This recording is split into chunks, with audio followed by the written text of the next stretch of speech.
अस्सलाम वालेकुम नाज़रीन, आप देख रहे हैं अनोखा अंदाज। मैं आपका हूं जमाल सिद्दीकी। उम्मीद करता हूं आप खुश होकर होंगे। नाज़रीन कराम, इस वक्त की सबसे बड़ी अहम खबर के साथ आपको आगाह करें कि इमरान खान की गिरफ्तारी के हवाले से एक अहम खबर सामने आई है और फवाद चौधरी ने इस बात का एतराफ़ भी किया। उससे कबल आपको बताएं, मज़ीद तफसीलात में जाने से पहले आपको बताते चलेंगे, कल दोपहर 2 बजे से लाहौर में जिस तरीके के हालात बर्पा किए गए हैं उसका कोई और मामला नहीं, वो सिर्फ और सिर्फ इमरान खान की कमर को तोड़ने के लिए काम किया जा रहा है। इमरान खान की कमर जो है वो इमरान खान के जो जियाले हैं, इमरान खान के जो साथी हैं वो हैं, और उनको जो है आप देखें कि आवाम कितनी बड़ी तादाद में जो है ज़मान पार्क पिछले 1 माह से जो है वहाँ पे उनका क़याम था, उनके कैंप थे, उनके कैंप उखाड़ दिए गए और उनके हौसले पस्त करने के लिए शेलिंग की गई।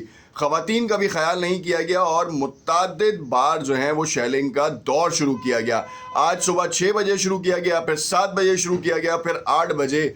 जिस वक्त ये वीडियो रिकॉर्ड हो रही है उससे 5 मिनट कबल तक की जो सबसे बड़ी अहम खबर है उसके बारे में आपको बताते चलूँ कि इमरान खान अब ज़मान पार्क के अहाते में आए। बाकायदा तौर पर शेलिंग जो है उन्होंने देखी है कि शेलिंग की वजह से जो है वो उनके कारकुनान के हौसले पस्त करने की कोशिशें की जा रही हैं, मगर उसमें नाकाम होते नज़र आ रहे हैं पुलिस के एहलकार। इस वक्त पुलिस भी जो है वो चूचू का मुरब्बा बनी हुई है, क्योंकि एक तरफ जो है उनको गलत अहकामात की पाबंदी करने के लिए आगे भेज दिया गया है, तो दूसरी जानिब अपनी ही आवाम पर किस तरीके से वो शेलिंग कर रहे हैं ये भी लम्हा फ़िक्रिया है। पीटीआई के कारकुनान जो ज़मान पार्क के अहाते में इस वक्त गेट नंबर 1 और गेट नंबर 2 का मुहासरा करने के बाद अब अंदर दाखिले की कोशिश की जा रही है।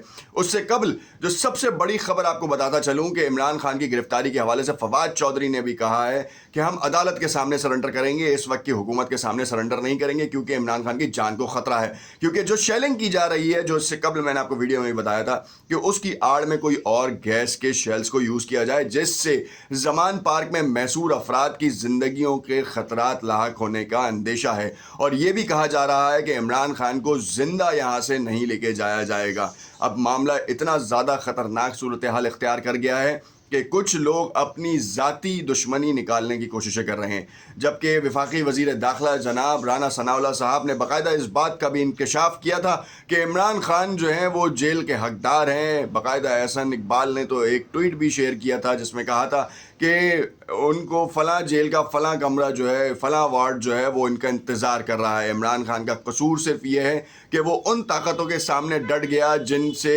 मुल्क की बेहतरी नहीं हो पा रही थी और जो मुल्क का पैसा ख़राब कर रहे थे, खा रहे थे और आवाम को पिसने के लिए छोड़ रहे थे।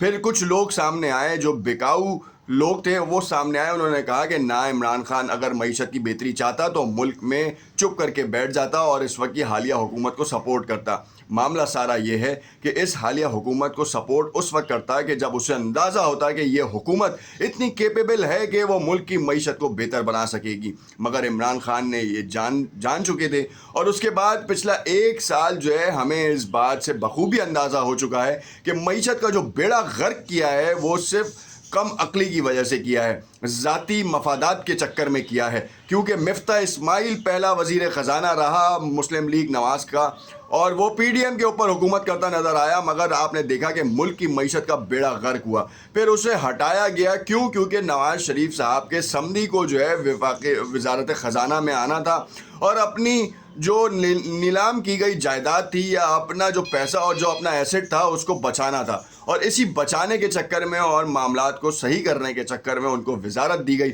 और देखा कि आपने उनकी तो अपनी वजारत की वजह से अपनी प्रॉपर्टी सेफ रही, मगर मुल्क का दिवालिया निकल गया।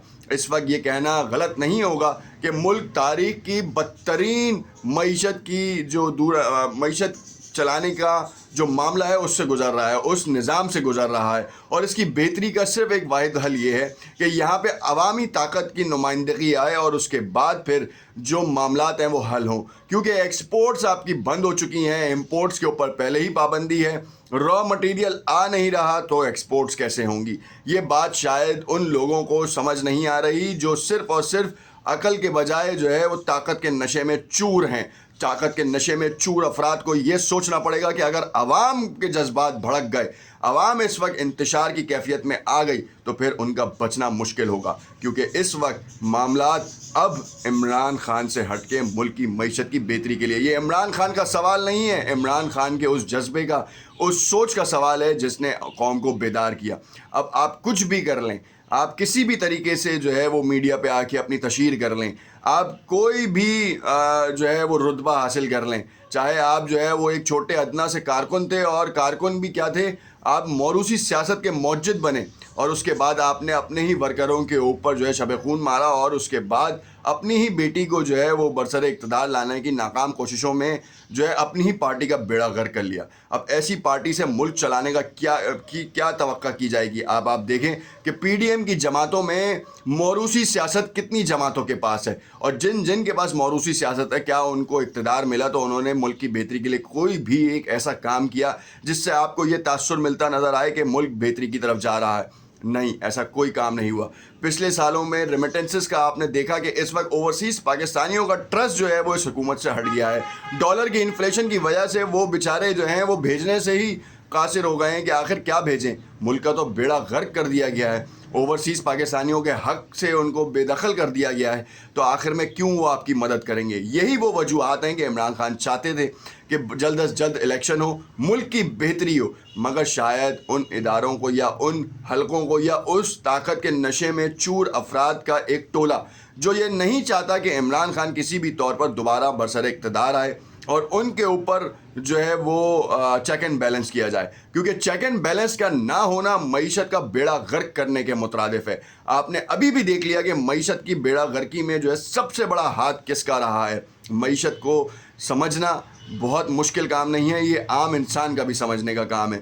اگر آپ کے پاس انفلیشن 100 روپے کی بڑھی ہے تو آپ کی چیزوں کی قیمتوں میں جو ہے 200 روپے کا اضافہ ہوا, تو معاملہ یہ ہے کہ اس کو چیک اینڈ بیلنس کون کرے گا؟ اسی طریقے سے معیشت کے دیگر معاملات ہیں. یہ تمام معاملات اور تمام ایشوز کے اوپر عمران خان کھڑا ہوا, جس کے بعد مافیاز حرکت میں آئے, اور ان مافیاز نے جو ہے وہ اپنی کمائی ہوئی رقم کا صرف 1% حصہ جو ہے عمران خان کو ڈبونے میں کام کیا. کبھی توشہ خانہ کا معاملہ بنایا گیا جس میں ان کو شدید ترین جو ہے ناکامی کا سامنا کرنا پڑا, اور اس کے بعد جب تفصیلات منظر عام پر آئیں تو اس میں بھی جو ہے ڈم چال 2 نمبری کا سہارا لیا گیا. 20 سال کا ریکارڈ دیا گیا, اس سے پچھلے 20 سالوں کا تو ریکارڈ ہی نہیں دیا گیا. جو اصل معاملہ تھا, جس میں اصل چیزیں تھیں, پائن ایپل کے ڈبے سے کہانی شروع ہوئی اور توشہ خانہ پہ کی گھڑی کی چوری کے اوپر ختم ہوئی.